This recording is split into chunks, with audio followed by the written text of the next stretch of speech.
I'm going to start my overview with Dungeons & Dragons Online. The character creation system for this game is pretty intense compared to most games. You have 3 main types, each has 3 classes in it. The melee and spell ones also have a premium type class. You gotta pay extra to get it. I think you might be able to unlock the favored soul through favor points, kind of like reputation, but it would have to be a lot, way more than free user could get. Take a look at the various classes there, and I'll pick up the sorcerer just to go with. I'm not actually going to play this character, so don't pay too much attention to what I'm doing. These little buttons here, if you have questions about them, I can put up footnotes. Alright, we got 4 free races and 2 pay ones. The drow you can actually unlock on a particular server by getting enough favor on that server with one character. And it's not a whole lot. You'll have to work for it, but still, you can get free access to it. As a free user, too. You don't have to be like a premium or anything to get those free points.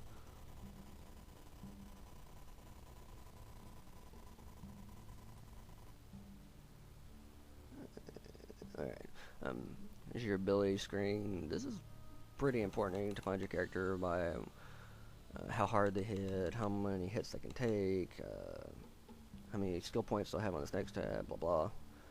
This is a skill tab. It's defined by your intellect, by the way. This is where your character really gets detailed. This dictates how easy you are to spot, how easily you spot stealthing people, how much you heal when you rest, all kinds of junk. It's there. So pay attention to what you're doing when you go into that one.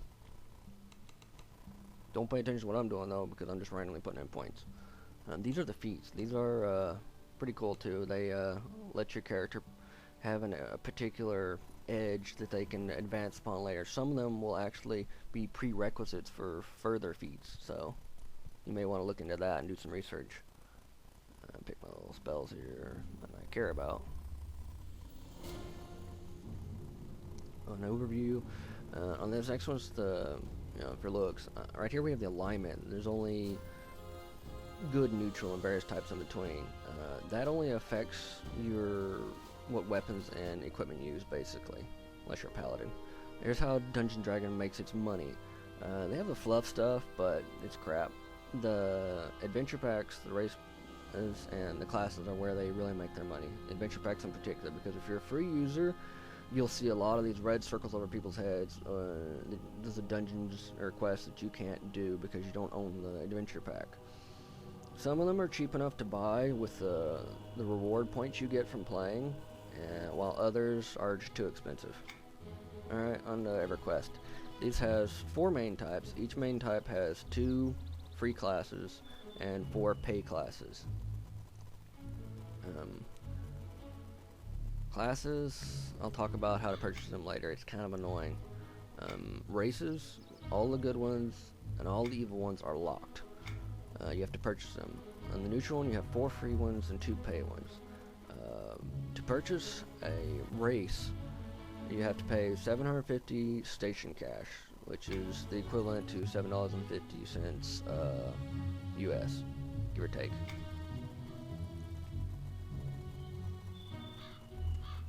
It's worth mentioning that when you buy a race pack, you get 2 other races with it, so it's not too bad of a money sink, because some of the races are kind of cool, and the ones you get for default are not.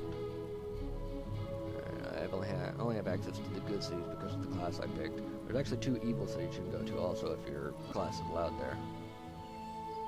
Class and race, whatever. Alright, this is the ferry starting zone. I'm not going to do any quests. I'm just going to show you the advancement point system briefly. It's very in-depth. As you level, you get more points, and you'll get alternate advancement points to use, which can give your character new abilities and edges, and even titles. I'm particularly fond of the pirate title. Alright, here's the station cache. This is where Everquest 2 Extended makes its money. Those are the race packs, 750 and all that fun stuff.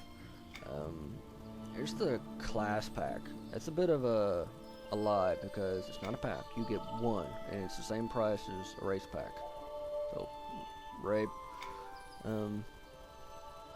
A lot of this stuff gets kind of expensive, so if you're not careful, you'll end up spending more money on this so-called free game than you would on a pay game. But if you're careful, it's a good investment. This is a fun game. There's a lot to do.